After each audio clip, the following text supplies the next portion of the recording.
We're down at the dips at New Brighton, and behind me is the railway line which takes the trains along from New Brighton station into Liverpool Central.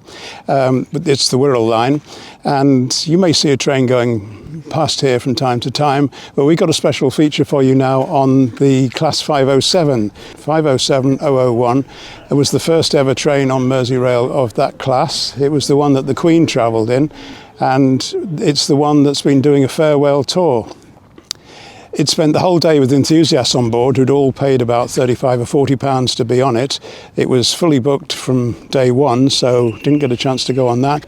So I went into Liverpool on another train and went to Liverpool Central, where it had stopped for a little while, and you can see it in the station. And you can see that there's 001, which has been redone in the old livery, the original livery heritage, if you like.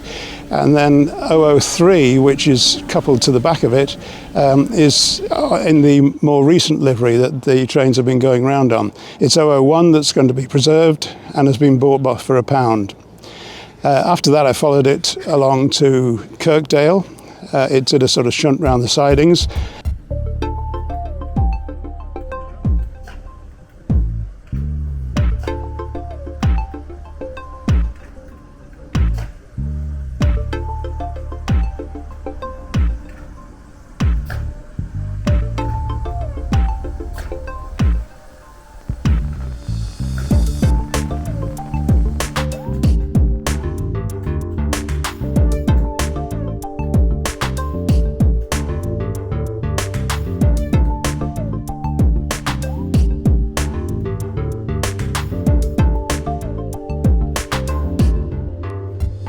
I learnt that day that they like to get on every inch of track, so they were crossing from one line to another in the sidings, came back through sandhills. It absolutely shot through there, and that was the first time I'd really heard the horns full blast. Lots of enthusiasts, young and old, on the platform as it went through.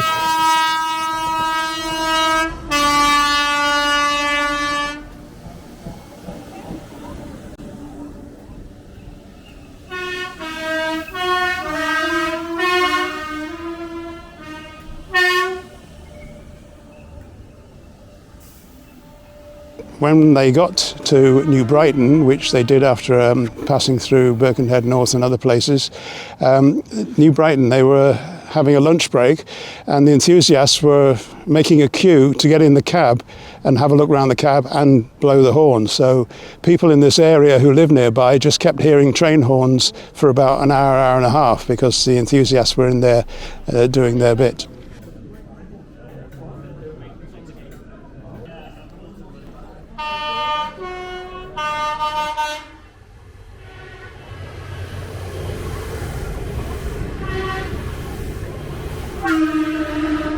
So that was a good day. We then went round to Hoylake and finally to West Kirby.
I didn't have my little new mini drone out that day because the weather was foul, it was raining, and of course now it's a nice day. There's no old trains anymore to see, but I thought you might like to see this anyway. The new drone, which I bought recently when it was released on September the 5th, and I bought it within an hour. You don't need a controller for it. I don't even need to get my phone out and use DJI Fly. I can, if I can see in this light, pick circle, right, we'll pick circle. So if I pick circle as an effect, I'm going to stand back a bit from Ruth with the camera because this is now going to circle around me totally autonomously. So I face it towards me so it knows where I am, and I put it on the palm of my hand and I start a countdown. I think that's the countdown. 2 meters. Circle. 3, 2, 1. Unable to take off. Aircraft in motion. Really? I don't know. This is baffling me because it worked the first time I tried it. Try again. 2 meters. Circle. 3, 2, 1. There you go. It's now going to circle around me. I don't do anything. It's totally autonomous, and it's going to show you the view out to sea as it goes behind me.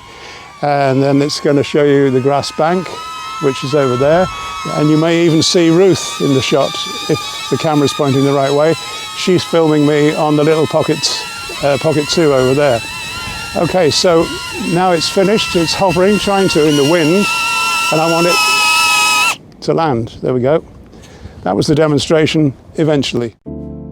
The nearest station to where I live is Upton, but it's not a Merseyrail station, so if I want to get on a train there, I have to use a Transport for Wales service. The Liverpool Metro Mayor has promised us a new station at Woodchurch. On the potential future map you can see Woodchurch, but you can also see Baltic, which is the next one, and that's due to be started next year in 2025. In the meantime, I'm standing at Upton Station waiting for the train that gets me onto the rail network from here, and it's a Transport for Wales train that's come up from Wrexham. When the Transport for Wales train takes me up to Bidston, I then just walk over to the other platform and get a train heading into Liverpool.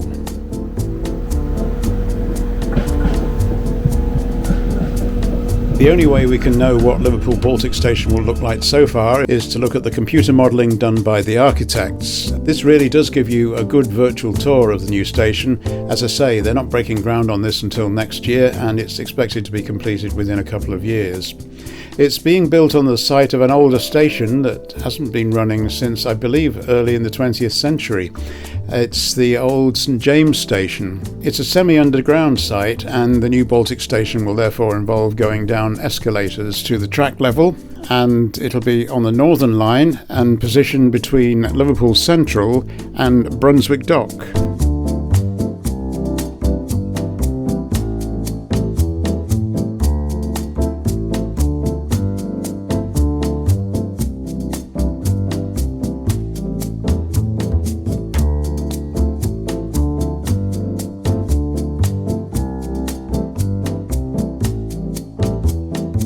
Two stations further out towards Hunts Cross from Brunswick, there's Egbert Station, where I actually got off the train, and I couldn't help noticing that on the board on the platform, Baltic Station already exists. Even though it won't be built and ready for at least 3 years, it tells you today how many minutes it will be taking you to get there. Just don't expect to get off the train there anytime soon.